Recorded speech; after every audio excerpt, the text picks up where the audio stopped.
everybody, Erica Serwin here from Pink Buckaroo Designs, and I'm going to show you how I made this beautiful fall wreath card. I am in love with fall colors any time of the year, even though it's 100 degrees outside. I know it's not quite fall yet, but it will be here soon.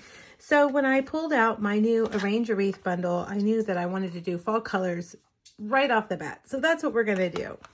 All right, now this die set has tons of dies.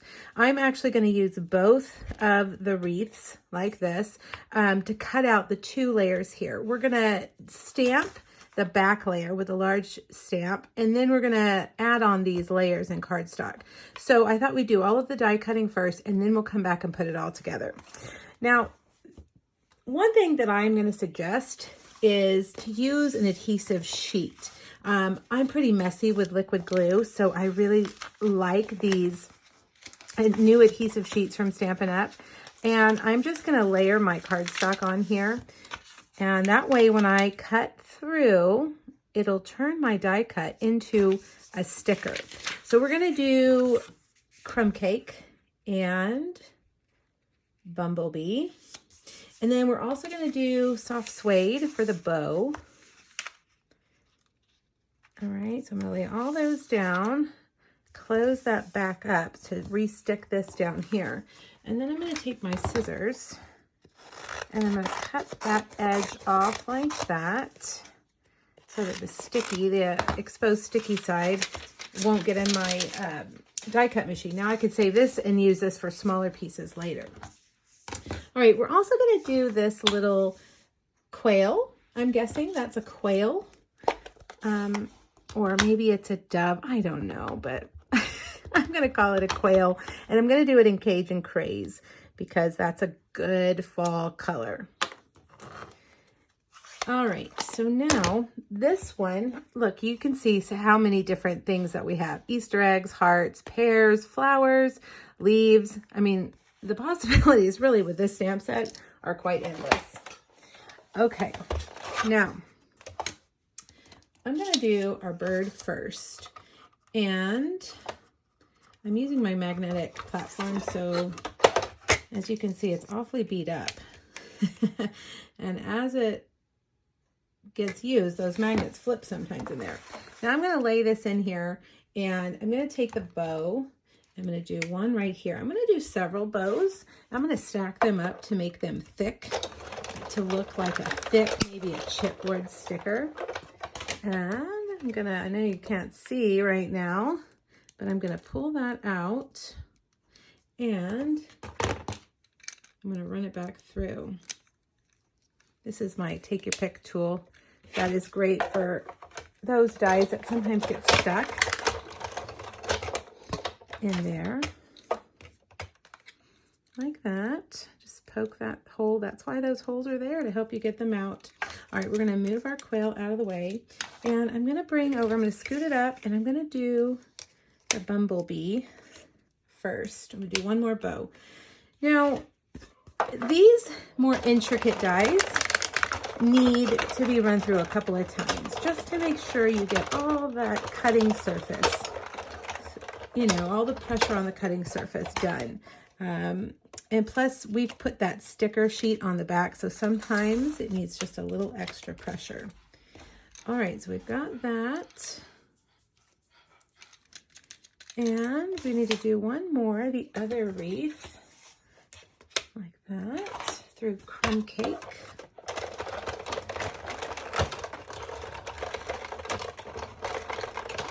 All right, and then we'll pull that one off. Look, it stayed right on there, and I'm gonna be able to pull that off as a sticker. It's gonna make putting it all together really, really easy. All right, I'm going to use my Stamparatus to stamp the large wreath on the back of the white piece. And I've got my grid paper here so that I can line it up. This is grid paper specifically for the Stamparatus. Helps you get things lined up correctly. I'm going to take my wreath and put it right where I want it. Lay my plate down, pick that up. It's already got ink on it from the last time I made this card. But that's okay. We're going to lay this right back down exactly where it needs to be. I'm inking it up in early espresso. And I'm going to go around and put pressure all the way around. All right, now carefully pick it up. Beautiful. Now, if for some reason I missed a spot and it didn't stamp well, I can lay that back down and push it down where it needs to be, and it'll be in the exact spot that we want it. Okay, let's stamp the sentiment. Give thanks right down here. And then we're going to take it and we're going to emboss this piece. We're going to use the Pinewood Planks embossing folder.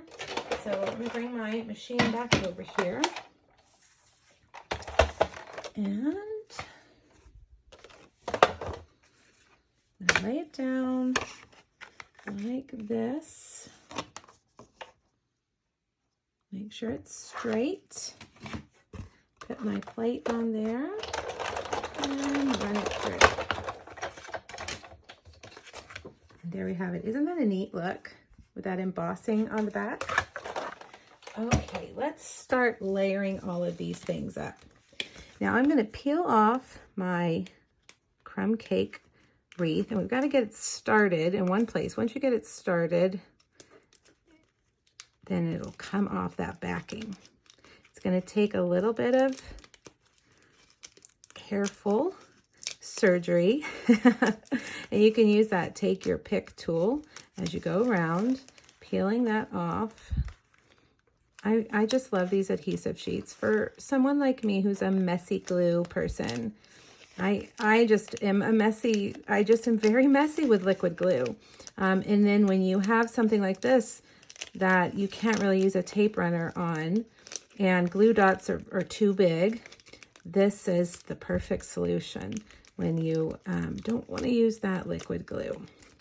All right, now we're going to lay it down right on top of that guy right there. Perfect.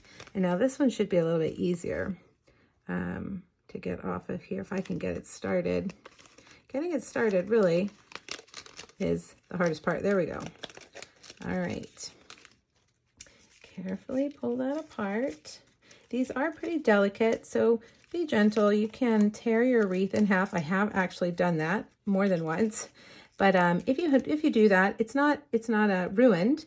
When you adhere it down, you can just adhere it so that the ends touch. All right, so I'm going to get all of that off.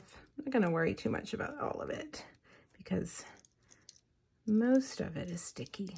Okay, let's go right about there.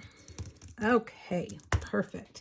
Now I'm going to get a dimensional, and before I put that on, I'm going to take some linen thread. I'm going to wrap it around 4 fingers, about 3 or 4 times. Okay, snip that off, and I'm going to fold it in the middle so it makes kind of like a figure 8. And I'm going to put right there and pinch that in the middle and take your dimensional and press it down onto that. Now, you're going to probably need more than 1, so put 2. Get all of that stuck down. Hold on that thread in place. Okay, now take your quail and put it right there. Now you could stop there, but remember we cut out these bows, and I cut out 3 of them because I wanted to stack them and make them a thick sticker. Okay, so I'm going to take one, took off the adhesive, I'm going to stick it right on top. Okay, like that. And I'm going to take the next one, get that sticker backing off, and stick that on top like that. And then we've got a really good thick, looks like a chipboard sticker. Adds a little more dimension to your card. And we have that on there, so we can just stick that down like that. Perfect. Okay, now all we have to do is adhere it to our card. So I'm going to take 4 dimensionals and stick it down to an early espresso card base. Now, I will tell you that I originally did this on a soft suede card base, which I think I don't know, they both look good. but I'm out of soft suede cardstock. How did that happen? So no problem. We just switched over to early espresso. See the difference? All right, that's it, you guys. That's a fun card. And, you know, think about these colors. They could be changed to spring colors, winter colors, summer colors, and you could make a wreath for any season. All right, hop over to my blog. There's a PDF over there with this project as well as 2 others, and it'll have all the products listed as well as any dimensions you might need. Thanks, everybody. Bye-bye.